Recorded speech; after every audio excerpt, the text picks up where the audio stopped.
friends, welcome back to Crafter Support. Today I'm going to share with you a cute, simple card that you can make, and it's going to be quick and easy. We're going to be using some markers, some ink pads, a cute stamp set called Playing in the Rain from Stampin' Up. I have links to everything below, and really just whatever paper you have and want to use. So let's get started and get our paper cut that we need cut. And I just like to have everything out so I know what I need. Okay, so the first piece that we're going to cut out is going to be our layer piece.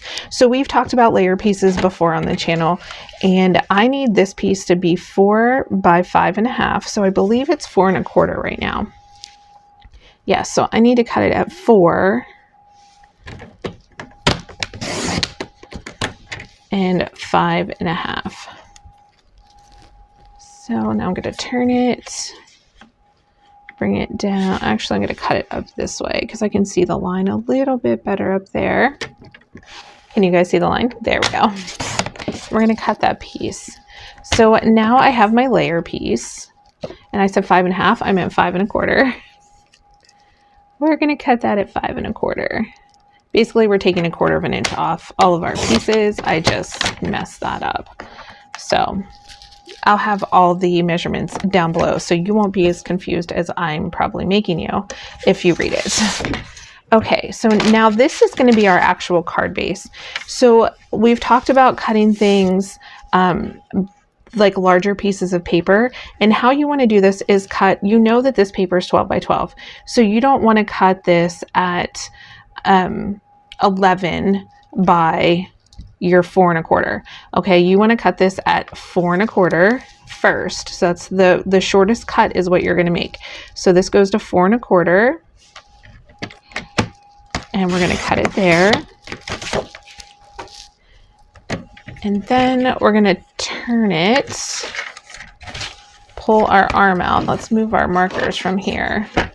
And then we're going to cut this at 11. So we're going to cut 1 inch off of this piece here. So we're just going to line it up at 11 and then cut our inch off. Whoop, that didn't work, did it? Just cut it like that. And then you can save this. This can be turned into a banner. Trim the edges. Super cute. Don't waste your paper. Now we have to score it. So we're going to score it as our 10-fold card, and we're going to score it at 5.5. And we're going to make sure everything is lined up. We're going to keep our blade up here, and we're going to pull our scoring tool up to the top, and we're just going to go back and forth a few times. And then we have our score line that we can just fold back. This paper folds so nicely. I'm going to go ahead and use my bone folder with it though. And that's all the cutting that we have to do for this card. So now, where's my bone folder? Oh, here it is. So now we're going to press our score line down, and that will just give it a nice fold on both sides. All right, and now we have our piece that's going to sit right in here with a 1/4 inch border all the way around. So let's get started stamping on this particular piece. So what I'm using to stamp with is, this was called the Stamparatus. It's no longer, you can no longer purchase it, but they do have similar stamping tools out there, like the Misty and things like that you can purchase. I know years ago at AC Moore, they had like a Love Nicole one that was there. Whoops. These magnets are extremely powerful. They will break, so you got to be careful. And I try to keep them as far apart as possible, because sometimes when they get together, especially if you don't have the tape on them, they will like, it's really hard to get them off. So let's set up our Stamparatus. Get our, let me see if I can make it as straight as possible on here. I think this one will be good. I'm actually going to go across the bottom for straightness and the corner. So I do everything at an angle. I always look at an angle, a corner piece, and I line it up the side and down the bottom, or down the side and up the top. And that's how I know that I have a good placement. I do that with all my cricketing things as well. Okay, so the first thing we're going to do is stamp our cute little bunny. I thought that was It was so cute. I didn't really make any Easter cards. I really just haven't had time, and I wanted to get a video out for you guys. So I thought, well, if I just do the little Easter bunny, this little cute bunny, and make just an everyday card for a friend, that will work as well. So all you do is you press down with this, and then it picks up your stamp. And then all you have to do is load it with ink. So I'm going to be using this Stays On ink. Keep this. It says right on there, do not throw away. You need that. And all I'm going to do is pat down. Now, the importance of a stamp positioning tool that is so helpful for somebody like me is when you stamp it down, you can press it and you don't need a lot of force. And see how light that is? I can go back on with my ink, press it down, and repress, and it's going to be in the exact same spot as it was last time, and you're going to have a full coverage. So I don't need to stamp it again. It looks perfect. I'm going to put all of my pieces back together and put my ink away, because otherwise I'll have it everywhere. All right, so now that I did that, I'm done with the black. So I'm just going to go ahead and wipe my little bunny off.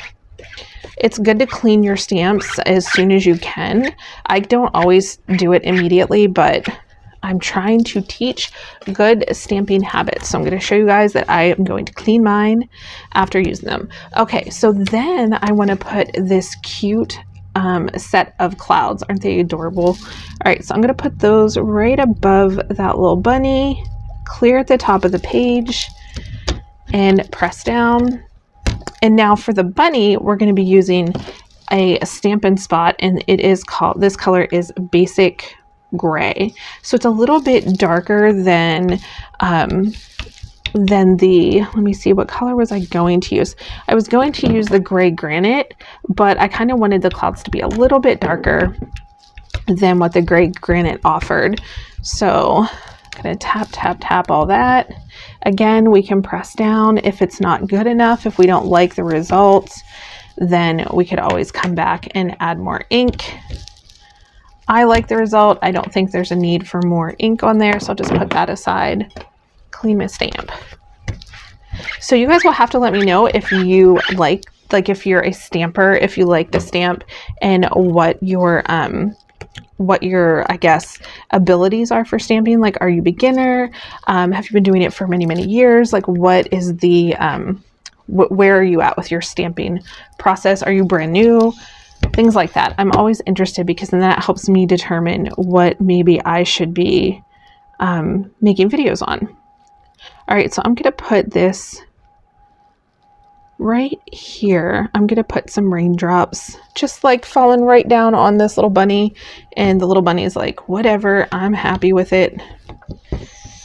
And then I'm actually, instead of using a full, let me put this away here. Instead of using a full stamp pad, which you could pop this open and tap, tap, tap.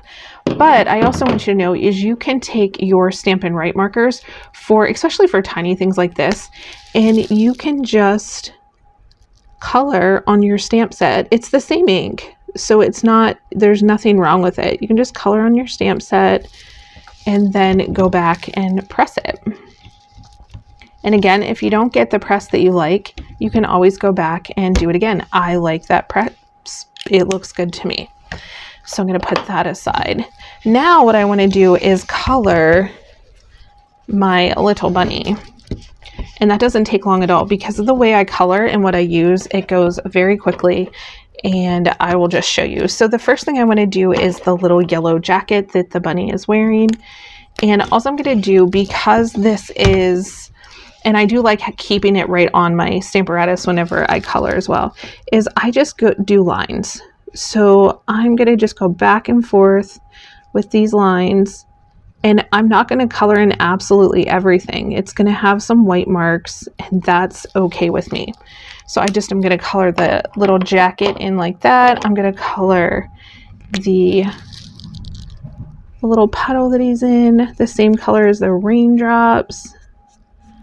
Just kind of come back and around with this. just like that. Oh, and then I have the same basic, that was Pool Party, by the way. I don't know if I said that. And the yellow was Daffodil Delight. And this one is the basic gray. Again, this is the color that I really like. And it's double-ended, if you weren't sure. I like to use my paint side and kind of just brush with that. Put that there. And then I want to go all over the little bunny and give it like some fur. And the way I do that is I either do dots or I do little lines. So the little lines just give it like some texture, almost like it has fur. And I saw this on, I took a class on coloring with like other markers, like the Copic markers, which, guys, I cannot afford Copic markers. They are out of my league. But I've tried the same technique with these type markers and it works the same. So the class was good. If I can find it, it was a couple years ago on, one of those pay sites, like you pay to,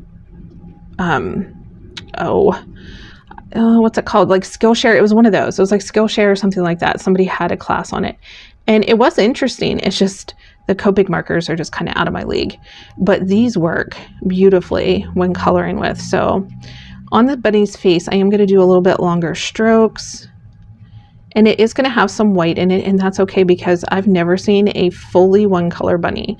My daughter has a pet bunny named Lily, and it's black and white, and it still has like little black marks where the white is, and then there's still white showing through where its black is. So I think it looks real. Okay, so we're almost done with coloring the fur. But guys, if you can ever get into those classes, like if you have like the time and you want to learn something, that Skillshare thing, and that's pretty cool. Okay, and now we're going to do the inside of the ears, and this is Blushing Bride, and I'm just giving him little pink ears. And I think that looks adorable. Now, you could take a lighter gray and color in the clouds. I mean, we could, but I don't really want to because I like the look of it just like this. And it was quick and easy. And now we're ready to put it onto our card base. Okay. Oh, and by the way, this is just a pad for if you're using the clear stamps. It just gives you extra padding to press down, so it doesn't have to be used all the time. All right, so now I'm going to take this and we're going to adhere it onto here. But I want to, let me see, I want to pop it up. So I just need to get these are from the paper pumpkin box. These are the extra pop dots, the Stampin' Dimensionals, I think they call it. Yeah, I got to get new to the lingo of Stampin' Up, guys. These are the Stampin' Dimensionals that came with my paper pumpkin kit, and they give you so many, you have enough to do other projects with it. So I'm going to use it on here. I like mine to be pretty solid because mine go through the mail, and I want to make sure that they are going to, when they get to the recipient, that they're good to go. So on the inside of this card, you could send a picture, you could write inside of it with a nice black liner marker or pen, and it would be super cute, super quick. And I mean, who wouldn't love to get a card this cute? So let's line that up as best as we can, press it down, and voila. Look how cute that is. The colors go great together, and then you can pop it up inside and put your little sentiment. Oh, you know what we could do? We can put a stamp in here. Hold on. This particular stamp set comes with a cute stamp just for this occasion, for rainy days. And let me use my magnets to get everything in place. And look, it'll even hold down where that was. Okay, so let's get the little This one says, rainy days are better with you. So maybe your friend's having a bad day and you want to stop by and give them a little pick-me-up, take them some hot chocolate or some nice hot tea. And how cute would that be? Okay, let me turn this around so I can see it better. It is not straight whatsoever. So let's try and straighten that out. Okay, so I think actually I want to put it in more in the center. And I'm trying to line it up. And there's little grid marks on here, so I kind of feel like it's crooked. So what I'm going to do is I'm going to put this under here so I can see it. Like so. I'm going to carefully pick it up. And then I'm going to line it up with the bottom line right there. So I kept it in the same like area, but just bumped it down a little bit. That's perfect. And I think I'm going to use black. I think the Stays On is going to be my best option for this, just because of the yellow color, and it's spring and it's rainy. Actually, it was snowy here today. Like, I don't know what that was all about, but we had to take my son uptown, and I haven't been driving a lot. And today I was like, I'm going to drive. And I drove. And then, of course, it started to like blizzard snow a little bit. And I was like, okay, but it was fine. All right, so now we're just going to press this down. Remember, if we don't get a good press the first time with a stamp positioning tool, you can position it again. But I think that looks great. Don't think we need to reposition it. Let's clean our stamp off. Put it in here. And put that there. Put this one here. And look what a cute card you have. You could dazzle this up with embellishments. You could wrap twine around it. You could put a banner across here. You could do anything you like. This is just the basic card. So the whole series that I'm doing right now is all on basic card making till you guys get comfortable using the different stamps and all of the different product that Stampin' Up! Has to sell. And maybe you have stuff from another company that you need to use up first. I'm going to share with you everything regardless of what you purchase, but if you have something at home, use that first. So that way there you can make room for all of the new things that are coming out. So Stampin' Up's new catalog will be out, I believe, in May. I get a pre-order on April 2nd. I get to pre-order product, and I'm not really sure how long it's going to take to get in, but as soon as I get it in, I'll be sharing it with you guys. I'll have links to everything below. If you like this video, please subscribe and share this video. Comment down below of what you'd like to see in the future. And yeah, so thanks so much for watching, guys. I hope you all have a great day, and I will talk to you soon. Bye.